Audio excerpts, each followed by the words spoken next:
Hi everybody, I'm Bill Sanders and this is Watch Art Sci, the art and science of watch collection. Today this little Vespak video is going to take a look at what I call the early 21st century mini renaissance in movements by Patek Philippe and Rolex. And the what happened in the first decade of the 21st century. A lot of stuff was going on, really interesting stuff. A lot of really famous independents were starting their own companies, and just all kinds of stuff was going on. But a couple things. One of the things that Patek Philippe did is to add a development to their gondola line. Now, the gondola, I don't think had ever been very popular with Patek Philippe, and so they came out with a shape movement for the more rectangular or tonneau-shaped watches that the gondola line had. And the one they came out with was called the 2521 rec for rectangle. And the watch that was very specific for was the 5098. Now, in looking at the 5098, the one on the front is platinum and the one with the back showing is gold. But the thing about it is that was really great, I thought, was that you could see the movement. And not only could you see it, it's a very pretty movement with I like the way the two finger bridges come up from the bottom, and the balance cock is sort of drops down, and the whole thing is really very artful, I think. And then you can look at it rather than looking at a solid back. And it was based on the Rolex 215 to a great extent. And a couple things they added to it that I wasn't too happy about is the Gyromax and the Spiromax. The balance, some aspect of the balance was in Gyromax. I don't know if the whole thing was or not, but it has silicon in it, and so the Spiromax. Now, the silicon is great in terms of it's non-magnetic, and it doesn't have the same kind of changes in temperature and so forth. So it's good for that, but to me it sort of breaks away somewhat from the traditional.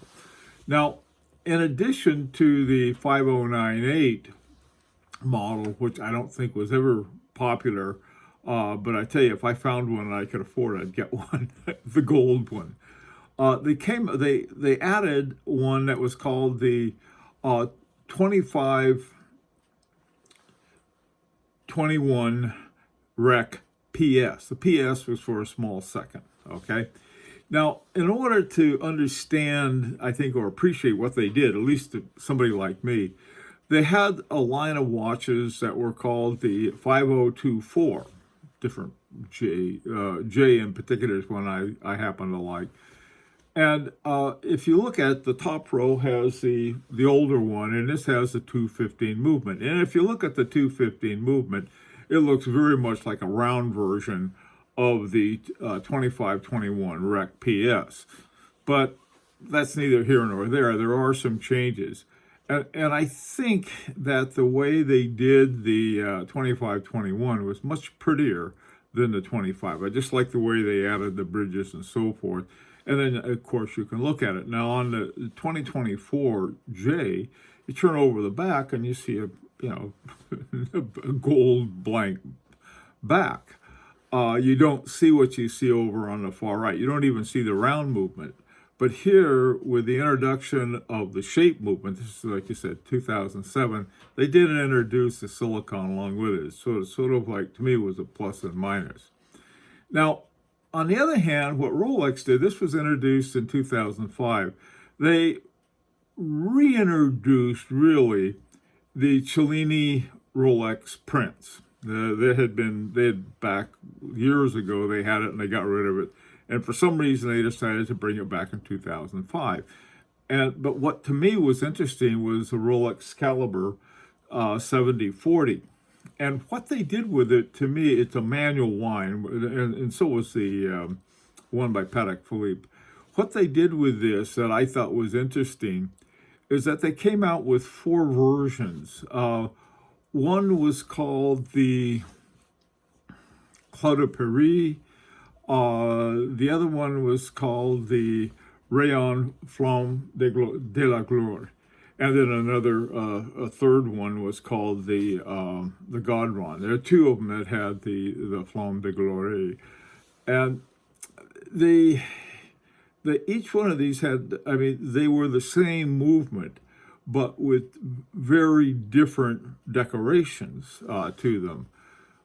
And then what they did with it that I liked is that with the Clos de Paris, it was extended to the front side. So if you look at the front of the prints that had that in the back, it had it in the front too. Same with the Goudreau. On the far left, it's a circular, and then you look at the back and you see that same circular.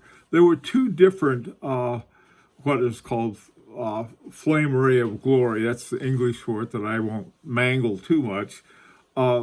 They were both the same, but basically they were sun rays on that. Now, to me, what happened was that not too long ago, both the Gondolo were canceled, not just the new ones, all of them. They got rid of them. I think Patek Philippe still has 2 that look a lot like the 5098, except they're for women, and they do use the 2521 rec movement, but otherwise they're gone. Same thing with Rolex. Rolex had them years ago. They brought them back.